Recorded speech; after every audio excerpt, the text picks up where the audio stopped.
Before we dive deeper into this story, I have one small request. Please subscribe, drop a like, comment, and hit that hype button to boost this channel so more people can discover these incredible stories. What happens when a wife casually tells her husband she plans to sleep with her ex-boyfriend during his business trip, thinking he'll never have the courage to leave her, only to return home and find divorce papers, an emptied house, and a legal strategy that's been months in the making? When I laughed and said I deserved to have fun while he was away traveling for work, I thought his silence meant acceptance. Instead, he'd been quietly preparing to end our marriage, and my threat was the final piece of evidence he needed to serve me with papers and temporary restraining orders. Now, standing in the hospital cafeteria where he works, watching him hand me legal documents in front of his colleagues, I realized my power play wasn't power at all. It was the confession that destroyed everything. I remember the exact moment I said it. We were standing in the kitchen on a Tuesday evening, the kind of ordinary weeknight that would normally pass without significance. Sebastian was preparing for his upcoming hospital rotation, 2 weeks at a facility 3 hours away. It was part of his medical residency, these rotations that took him to different hospitals, different cities, always chasing the experience he needed to become a full physician. His blue travel mug sat on one side of the counter. My red one sat on the opposite side. I'd stopped noticing when that distance had started, when we'd gone from sharing the same side of the counter to occupying opposite territories in our own kitchen. Sebastian was methodically packing his toiletry bag, that careful way he did everything. Organized, precise, controlled. I watched him for a moment, feeling that familiar mixture of resentment and contempt. He was always so calm, so measured, never fighting, never arguing, just accepting everything with that quiet, passive demeanor. I told him I'd been talking to Theo again, my ex-boyfriend from college, the one I'd dated for 2 years before we broke up, and I eventually met Sebastian. Sebastian paused in his packing. He asked what kind of talking. His voice was even, neutral. No jealousy, no anger, just that infuriating calm. I said just catching up, reminiscing about when we were young and happy, when someone actually paid attention to me instead of being married to their career. The barb was intentional. Sebastian had been doing these rotations for 18 months now. Gone for weeks at a time, coming home exhausted, barely able to stay awake through dinner. I understood it was necessary for his training, but understanding didn't make me less lonely, didn't make me less invisible. Sebastian asked if there was something I wanted to discuss. Still calm, still measured. It made me angrier. I said yes, there was something I wanted to discuss. I said his travel schedule had made me realize something important, that I deserved attention, connection, someone who actually wanted to spend time with me. He waited, just stood there with that unreadable expression, waiting for me to continue. So I did. I told him that while he was away on this rotation, this 2-week absence where he'd be too busy to even call most nights, I was planning to spend time with Theo. Real time. The kind of time Sebastian never had for me anymore. I said I might even sleep with him. Actually, I said I was definitely going to sleep with him, because I deserved to feel wanted, desired, like I mattered to someone. I waited for the explosion, for the anger or hurt or jealousy, for Sebastian to finally show some emotion, some indication that I mattered enough to fight for. Instead, he set down the bottle he'd been holding very carefully. He asked if I was serious. His voice was still level, but something in his eyes had changed, gone flat, distant. I said completely serious. I said he'd been neglecting me for his career for over a year, that I'd tried talking to him about feeling alone, feeling invisible, and nothing had changed, so I was finding connection elsewhere, and I wanted him to know about it. I wasn't going to sneak around or lie. I was being honest about what I needed and what I was going to do about it. Sebastian was quiet for a long moment, so long that I almost said something else, almost pushed harder. Then he said he needed to think. I laughed. That was exactly the response I'd expected. No fight, no passion. Just, I need to think. Typical Sebastian. I said there was nothing to think about. I'd already decided. I'd already made plans with Theo for when Sebastian was away. It was happening whether Sebastian liked it or not. The only question was whether he was going to accept it or make both our lives difficult with pointless drama. Sebastian picked up his toiletry bag and walked out of the kitchen without another word. I stood there feeling victorious, powerful. I'd finally said what I needed to say. I'd finally stood up for myself instead of just accepting Sebastian's neglect. If he wanted to be married to someone, he needed to act like it. And if he couldn't, then I'd find someone who would. The next afternoon, I was at the co-working space I sometimes used for my graphic design projects. I shared an open office with about a dozen other freelancers, designers, writers, consultants. We'd become a loose community, often grabbing lunch together or sharing coffee breaks. I found myself telling the story to Maya and Josh, two designers I'd grown close to over the past few months. I framed it carefully: Sebastian's constant travel, his career obsession, how I'd been left to manage everything alone, how I'd finally had enough and decided to pursue connection with someone who actually wanted to be with me. Maya was immediately sympathetic. She said constant travel was a form of abandonment, that I shouldn't have to put my life on hold just because Sebastian chose a demanding career. Josh agreed, saying relationships required presence, and if Sebastian wasn't present, he couldn't expect fidelity. I felt validated, seen. These people understood what I was going through in a way Sebastian never had. When I got home that evening, Sebastian's car was in the driveway. I found him in the living room, laptop open, staring at the screen with unusual intensity. I asked what he was working on. He minimized the screen quickly and said just scheduling things for the rotation, making sure everything was organized. I noticed his calendar was open on the screen before he closed it. There was an entry for tomorrow. Downtown 6:15 p.m., meeting, personal. I asked what meeting. He said just some errands he needed to run before the rotation. Personal business. That was unlike Sebastian. He was usually transparent about his schedule. We shared a family calendar specifically, so we'd always know where each other was. This personal meeting wasn't on the shared calendar.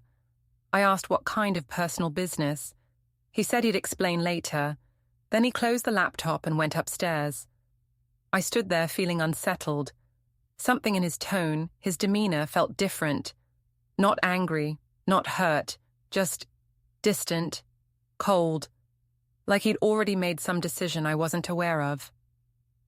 That night, Sebastian slept in the guest room. He'd been doing that more often lately, claiming his early wake-up times would disturb me. I'd stopped questioning it, but tonight, it felt significant. Final. Around midnight, I woke up to use the bathroom. As I passed the guest room, I heard Sebastian's voice. Low, measured, speaking to someone on the phone. I pressed my ear against the door. I couldn't make out everything, but I caught fragments. Stated intent to commit adultery. Need to move quickly. Protect myself and my daughter. My heart started pounding. Who was he talking to? What stated intent? What did he mean about protecting himself? The conversation ended. I heard him moving around. I quickly went to the bathroom and then back to my room, heart racing. Sebastian knew I was serious. And instead of fighting for the marriage, instead of begging me to reconsider, he was talking to someone about protecting himself.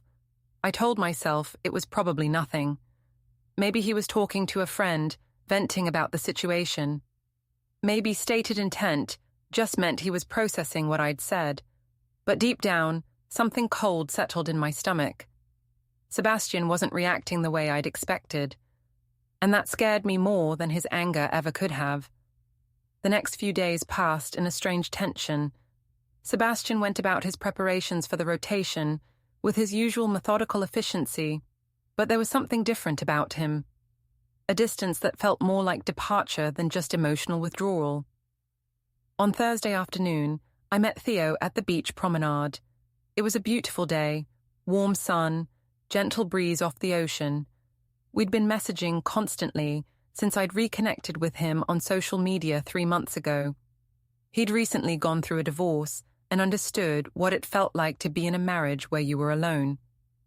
We walked along the promenade, talking and laughing. Theo was everything Sebastian wasn't: spontaneous, attentive, present.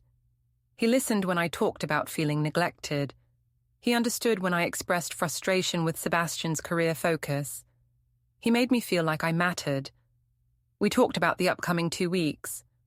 Theo said he'd planned some special things for us: romantic dinners, maybe a weekend getaway to a bed and breakfast he knew. He was excited to finally have real time together instead of just stolen coffee dates and text messages. I said Sebastian wouldn't even notice, that he'd be so absorbed in his rotation that I could disappear for 2 weeks and he'd barely register my absence. Theo asked if Sebastian actually knew what I was planning. I said he knew I was unhappy, that I'd told him I needed more attention, more connection. I didn't mention that I'd explicitly told Sebastian I was going to sleep with Theo. That felt too raw, too confrontational to share even with Theo. What I didn't know was that 50 yards behind us, someone was taking photos. Philip March, Sebastian's father, had hired a private investigator days ago. The investigator was documenting my meetings with Theo, building a timeline of our relationship for the evidence folder that was growing thicker by the day. When I got home that evening, Sebastian was in the garage. His car was backed into the driveway, trunk open. He was loading boxes. I walked out and asked what he was doing. He said moving some things to storage, getting organized before the rotation. I looked in the trunk. There were 4 or 5 boxes, all neatly labeled in Sebastian's precise handwriting. Personal, documents, clothes, books. I asked why he needed to put things in storage. He said he wanted to declutter, make things simpler. But these weren't random things.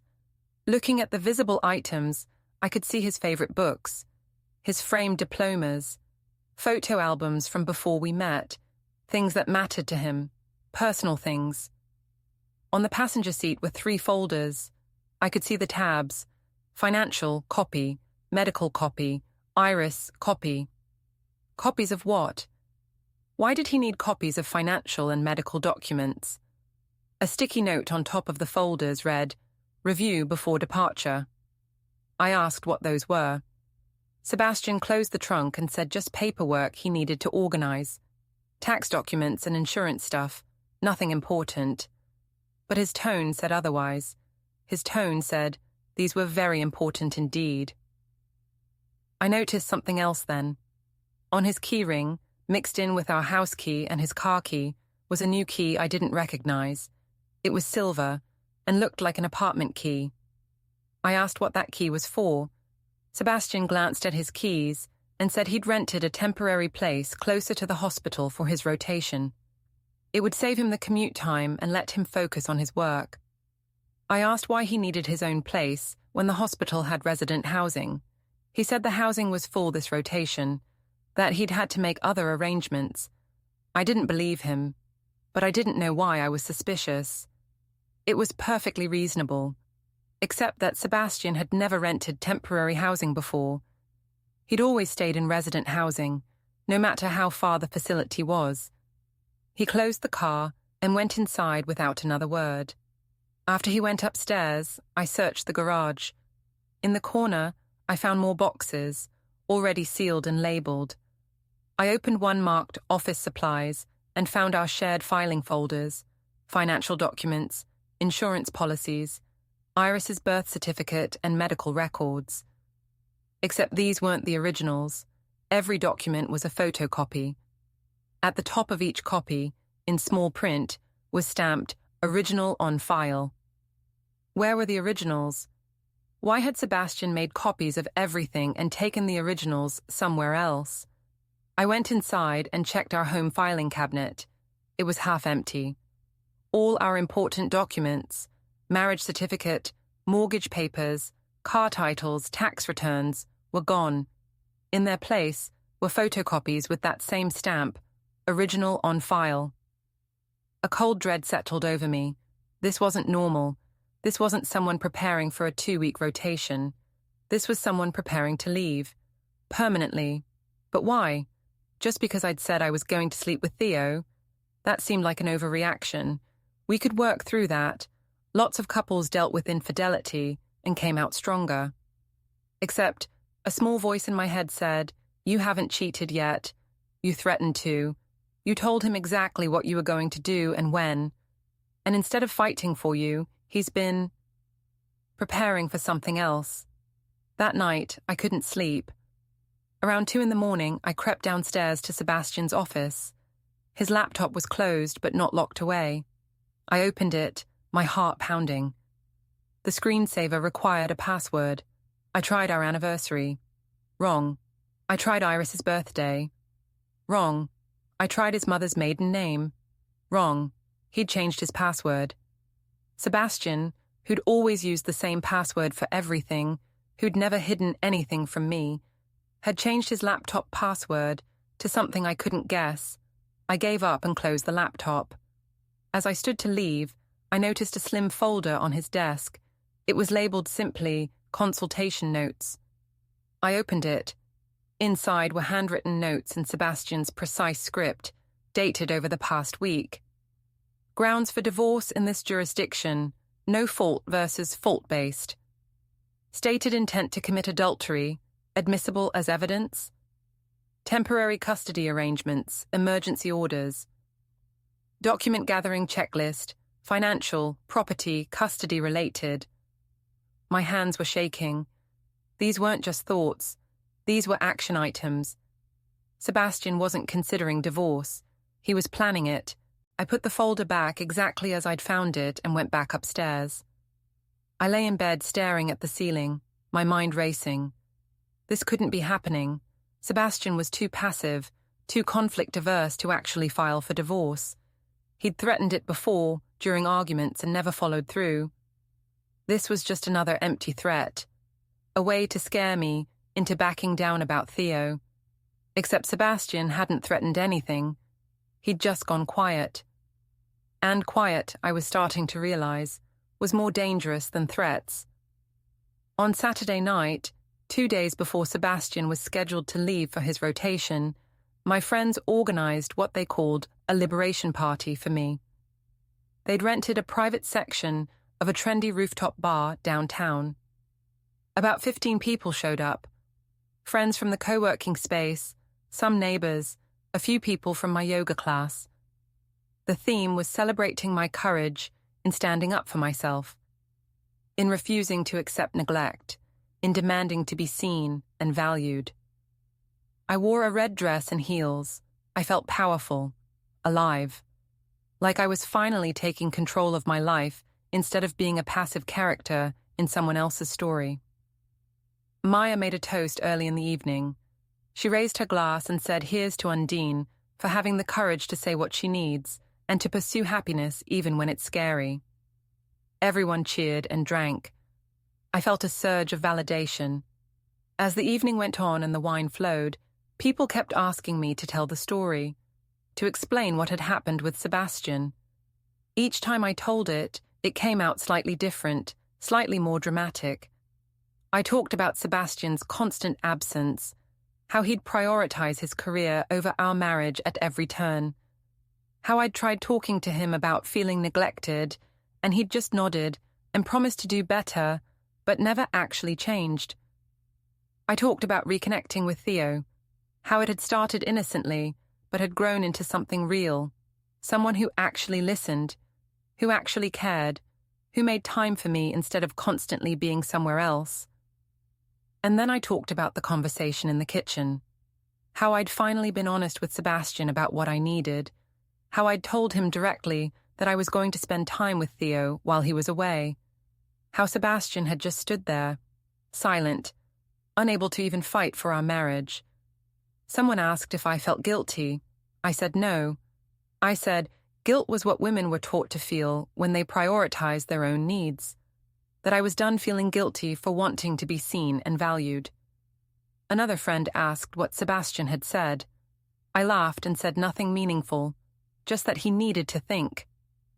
Classic Sebastian, avoiding conflict, refusing to engage, hiding behind that passive-aggressive silence.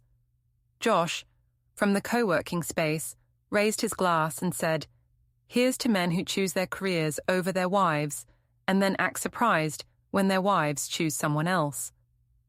Everyone laughed and clinked glasses. Multiple people took out their phones and recorded the toast. I saw the red recording lights but didn't think much of it. We were among friends. What did it matter? Later in the evening, Maya asked what my plan was. I said Sebastian would be gone for 2 weeks. Theo and I would have that time together.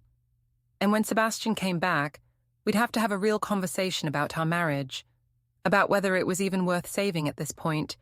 Someone asked if I thought Sebastian would leave. I said honestly, probably not. Sebastian didn't have the courage to leave. He'd be hurt and angry, but eventually he'd accept it, because that's what Sebastian did. He accepted things. He never fought. He never pushed back.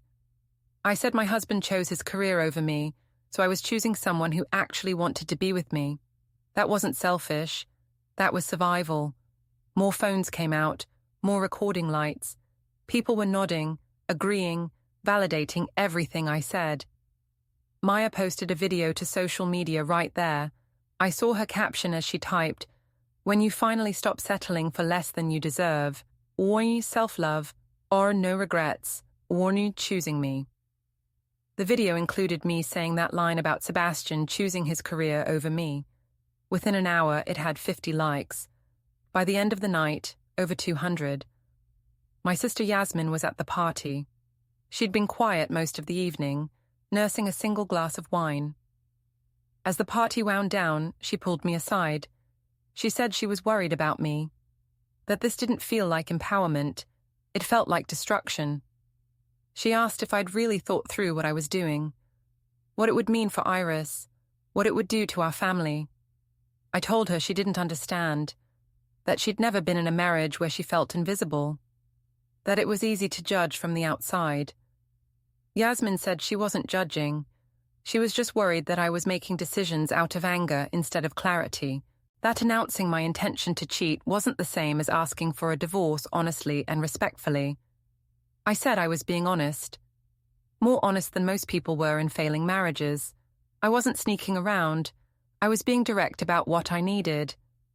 Yasmin said announcing your intention to betray someone wasn't honesty, it was cruelty. Then she left the party early. I brushed off her concerns. Yasmin had always been more traditional, more conservative in her thinking. She didn't understand modern relationships, didn't understand that sometimes you had to prioritize yourself even if it made other people uncomfortable. The next morning, I woke up to my phone buzzing with notifications. The video Maya had posted had gone semi-viral in our social circle. Friends of friends were sharing it. People I barely knew were commenting. Most of the comments were supportive. "You go, girl. Don't settle. Your happiness matters." But some were more critical. Did she really just announce she's going to cheat on her husband? This is really sad. That poor man. I ignored the negative comments. They didn't understand the full situation. They didn't know what I'd been through. That afternoon, Sebastian finished loading his car. I watched from the upstairs window as he made trip after trip, boxes, suitcases, a lamp, a small bookshelf. His car looked like someone moving, not someone going on a 2-week work trip. When he came inside to say goodbye to Iris, I was waiting in the hallway. I asked why he had so much luggage. He said he wanted to make sure he had everything he needed for 2 weeks, that he'd be busy and wouldn't have time to come back if he forgot something. Iris ran to him and hugged his legs. She asked when he'd be back. He knelt down and kissed her forehead and said in 2 weeks, that he'd video call her every night, that Grandma and Grandpa would visit her while he was gone. That was new, his parents visiting while he was gone. They'd never done that before, during his rotations. Iris asked if Mommy could visit him like she did last time. Sebastian said not this time. This rotation was very busy. but I hadn't visited last time, or any time before. Why would Iris think I had? Sebastian stood up. He looked at me for a long moment. His expression was unreadable. Not angry, not sad, just distant. Like he was already gone. He didn't say goodbye. He just picked up his last bag and walked out the door. I watched through the window as he got in his car. The back seat and trunk were completely full. He pulled out of the driveway without looking back at the house. I felt a sudden rush of panic. This felt wrong. This felt final in a way I wasn't prepared for. I tried calling his cell. It went to voicemail. A generic voicemail. Not his usual personal message, just the automated default. I texted, "Call me when you get there. We should talk." The message showed as delivered, but not read. And it stayed that way. 3 days into Sebastian's rotation, I still hadn't heard from him. No calls, no texts. Even his video calls with Iris were scheduled through his mother, Helen. She'd call us on her phone, and Sebastian would appear on the screen from what looked like an unfamiliar apartment. I asked Iris what Daddy's new place looked like. She said it was nice and small, that Daddy had his bed and his desk and his pictures, that it looked like a real house, not like the hospital rooms Daddy usually stayed in. A real house, not resident housing, an apartment. On day 4, I took Iris to the park near our house. It was a beautiful afternoon, and Iris wanted to play on the swings. As I pushed her, she asked when Daddy was coming back to live with us. I said in 2 weeks, sweetie, just like he said. Iris shook her head. She said no, really coming back, to live with us. She said Daddy took all his special things, his favorite books and his computer and his photos and his clothes. She said when people take all their special things, they don't come back. My hands froze on the swing. I asked what she meant. Iris said Grandma told her that sometimes mommies and daddies need to live in different houses, that it doesn't mean they don't love you, it just means they're happier apart. Helen had said that? When? During one of those video calls I hadn't been part of? I tried calling Sebastian again. Straight to voicemail, I tried calling Helen. She answered on the 4th ring, her voice cool and professional. I asked when she'd told Iris about parents living in different houses. Helen said she'd prepared Iris for the possibility because Sebastian had asked her to. That it was important Iris understand what might happen so she wouldn't be blindsided. I said nothing was happening. Sebastian was just on a rotation. Helen said we both knew that wasn't true. I asked what she meant. She said Sebastian had told them everything. About my affair with Theo. About my announcement that I was going to sleep with him while Sebastian was away. About how I'd made it clear the marriage was over. I tried to explain that I'd just been frustrated, that I'd said things in anger, that I didn't actually mean. Helen cut me off. She said Sebastian didn't believe that he'd spent years being patient with my complaints about his career, years trying to balance being a resident with being a husband and father, years accepting my criticism quietly, and that when I'd finally crossed the line from criticism to threatened betrayal, he'd made his choice. I asked what choice. She said Sebastian had retained an attorney, that he was filing for divorce, that I should expect to be served with papers shortly. My stomach dropped. I said we could go to counseling. We could work through this. Helen said there was nothing to work through, that I'd stated my intention to commit adultery, not suspected, not accidentally discovered, but explicitly announced, and that gave Sebastian everything he needed. I said I hadn't actually done anything yet. She said the intent was enough, that I'd told Sebastian exactly what I was planning to do and when, that I'd celebrated it publicly with friends, that I'd posted it on social media. All of that was documented. I said documented. Helen said yes. Sebastian had been gathering evidence since I'd made my announcement, that he had recordings, statements, social media posts, that he'd been consulting with attorneys and preparing for this. I felt like the ground was disappearing beneath me. I said this was crazy, that Sebastian was overreacting, that lots of couples dealt with infidelity and survived. Helen's voice was ice. She said I hadn't committed infidelity yet. I'd announced my intention to. There was a difference. And that difference made it easier for Sebastian to leave before I could follow through and complicate things further. She said I'd used the time he spent building his career, the career that supported our family, to reconnect with an ex-boyfriend and plan to betray him. That I'd thrown his dedication and sacrifice in his face. I tried to argue, but Helen said she had to go, that Iris would be staying with them this weekend, that I should expect formal papers soon. Then she hung up. That night, I was desperate to talk to Sebastian, to explain, to make him understand that I hadn't meant it literally, that I'd just been trying to get his attention. I called the hospital, where he was supposedly doing his rotation. I asked to speak with Dr. Sebastian March. After a long pause, the operator said there was no Dr. March currently on rotation at their facility. I said there must be a mistake. He was a resident. She said she'd checked. No resident by that name was scheduled for this rotation period. I hung up, my hands shaking. He wasn't at the hospital. He'd never gone to the hospital. The rotation was a lie. Where was he? Where had he been for the past 4 days? I started searching the house desperately for any clue. In the office, I found a receipt from a storage facility dated last week. Sebastian had rented a climate-controlled unit and paid for 3 months in advance. In the trash, I found a crumpled envelope. Inside was a copy of a lease agreement. The address had been redacted from my copy, but the dates were visible. A 6-month lease starting this week. Rent, $1,400 per month. He'd rented an apartment, 6 months, not 2 weeks, 6 months. And at the bottom of the page, in the emergency contact section, Helen March, mother. Not me, his mother. I collapsed into his desk chair, the lease agreement clutched in my hands. This wasn't a rotation. This was a separation. A planned, organized, deliberate separation. Sebastian had been preparing for this for days, maybe weeks, and I'd been so focused on Theo, so focused on my liberation, that I'd missed all the signs. That's when I found the other document.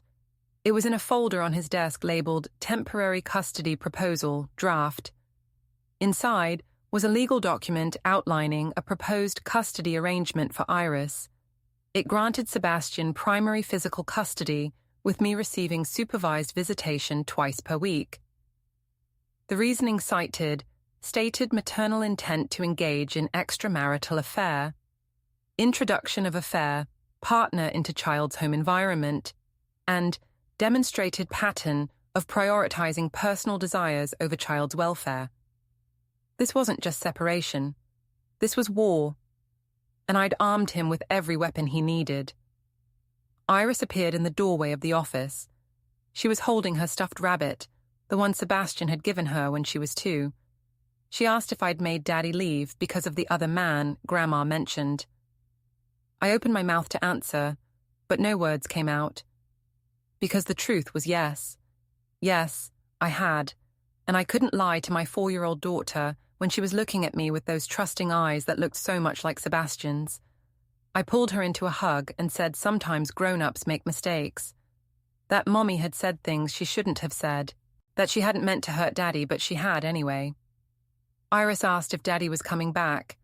I said I didn't know, and that was the first completely honest thing I'd said in days. That night, after Iris was asleep, my phone buzzed with a text from an unknown number.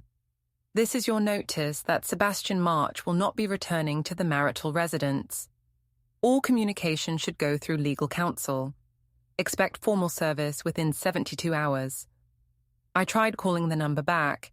It went to a generic voicemail, no name, no greeting, just a beep. Sebastian had made himself unreachable, and in 72 hours, 3 days, I was going to be served with divorce papers.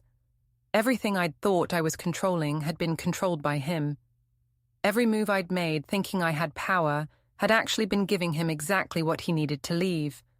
And now it was too late to take any of it back. The next morning, I woke up determined to fix this. Sebastian was being dramatic, I told myself. He'd calm down and we'd talk like adults. We'd been married for 5 years.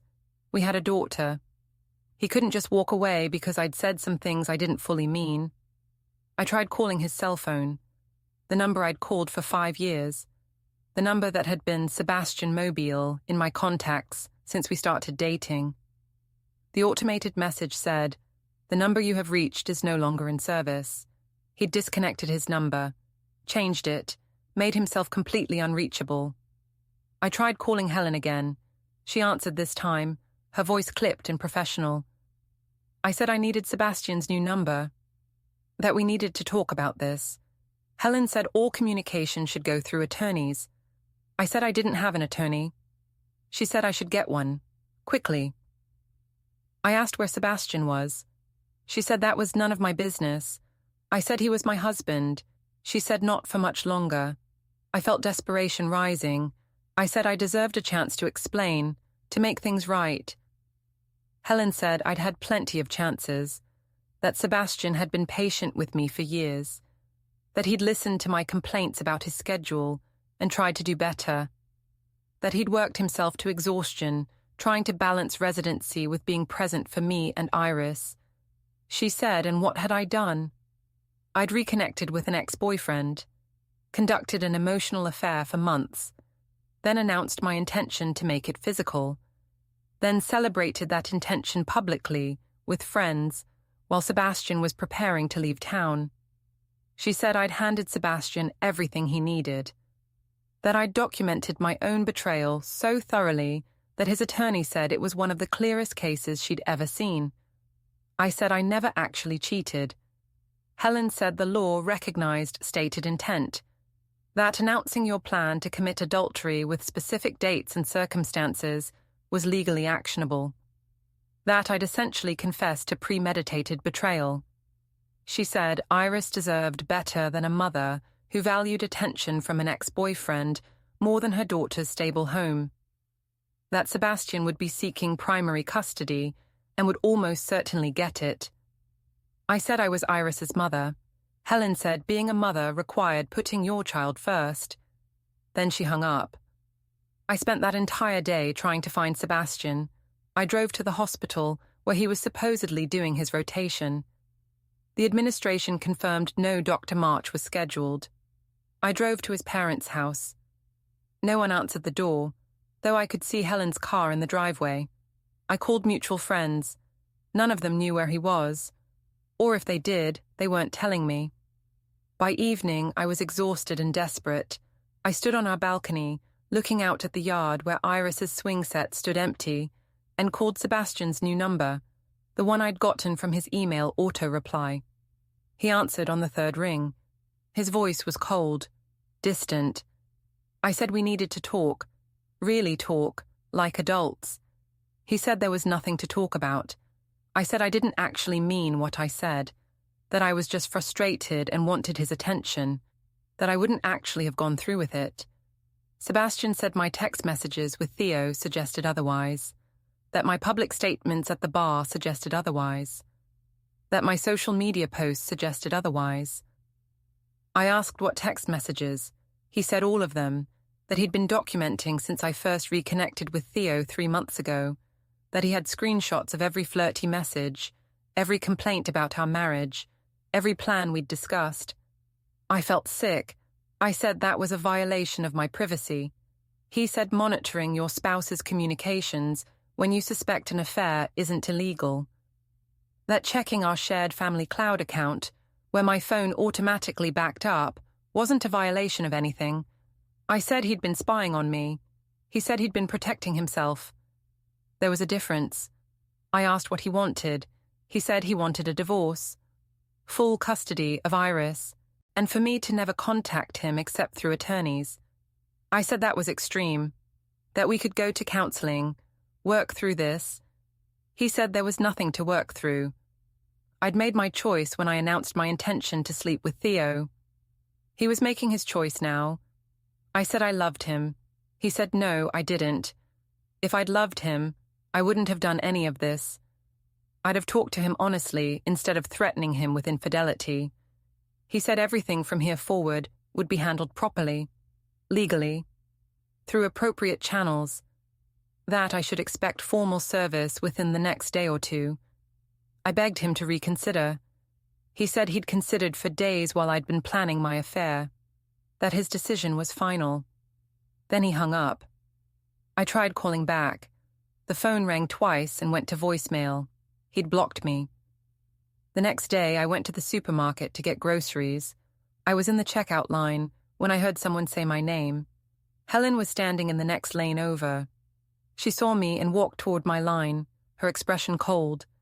She said she wanted to make something very clear, that Iris would be staying primarily with Sebastian and his parents, that I could see her under supervised conditions twice a week, that a custody evaluator would be appointed by the court to determine long-term arrangements.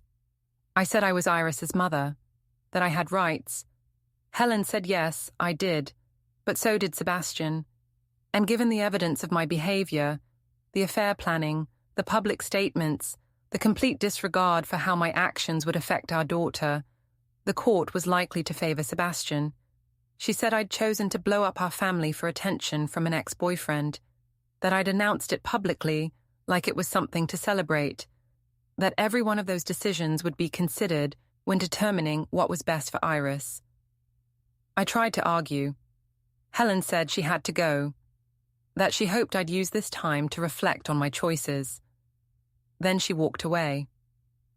I abandoned my groceries and left the store. That evening, I needed to clear my head. I took the metro downtown, thinking I'd walk around, maybe get coffee, try to process everything that was happening. I was standing on the platform, waiting for the train, when I saw him.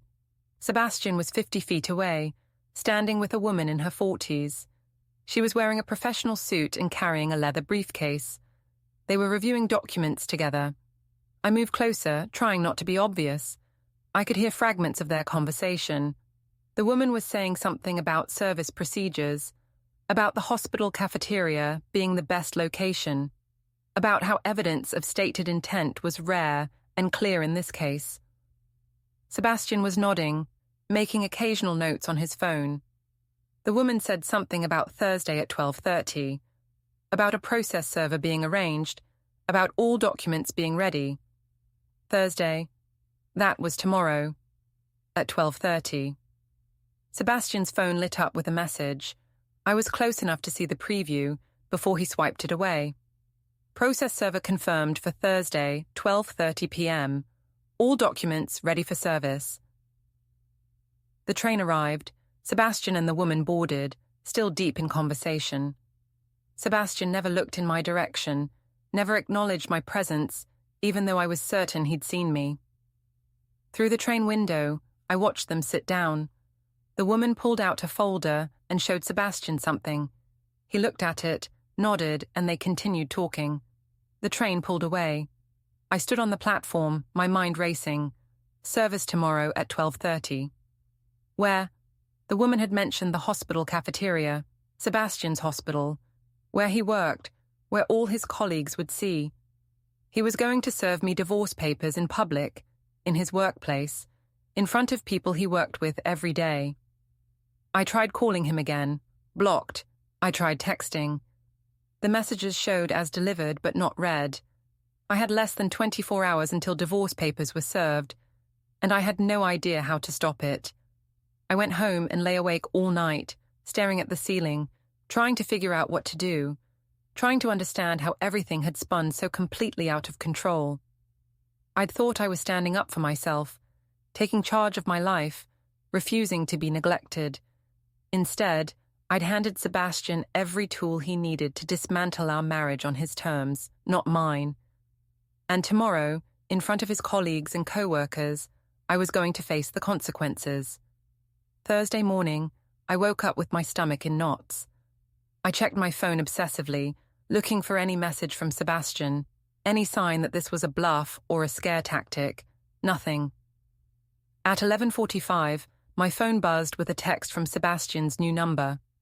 Meet me at Memorial Hospital cafeteria at 12:30. We need to discuss Iris's schedule.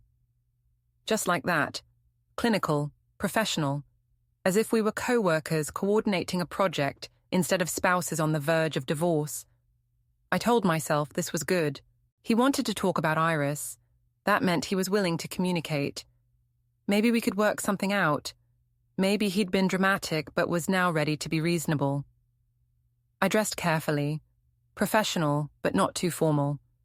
I wanted to look like someone who had their life together, someone who could be trusted with custody of their daughter. I reached the hospital cafeteria at 12:20. Sebastian sat in the corner with Diana Cortez, attorney briefcase, a process server, clipboard, envelope, and Helen, his mother. Diana stood. Undine March. You're served. Envelope. Petition for dissolution. Grounds. Stated intent to commit adultery. Pages. Text to Theo. House to ourselves for 2 weeks. Beach photos. Timestamps. Rooftop audio. I'm choosing someone who wants me. Maya's viral clip. 487 shares. Theo's subpoenaed statement. Please full chat log. Emergency orders. Sebastian. Temporary primary custody of Iris. Me. Supervised visits 2x week. Accounts frozen. I get 800 month. Receipts required. Vacate house in 48 hours. Supervised removal. Diana. You announced it, planned it, celebrated it. Intent plus opportunity. Emergency protection for Iris. Sebastian. You told me you'd betray me. I believed you. They left. Cafeteria eyes followed. Security hovered. Texts. Theo. Subpoenaed. Can't contact me again. Manager. Removal. Sat 9 or Sun 2. Cortez's office. Direct contact prohibited. I stood amid trays and whispers, papers heavy with my own voice. I'd bragged about freedom. He'd let me confess on record. Then he ended it. Cut to black. Don't forget to hit like, subscribe, and turn on the bell so you don't miss the next story. Write in the comments from which city you are watching.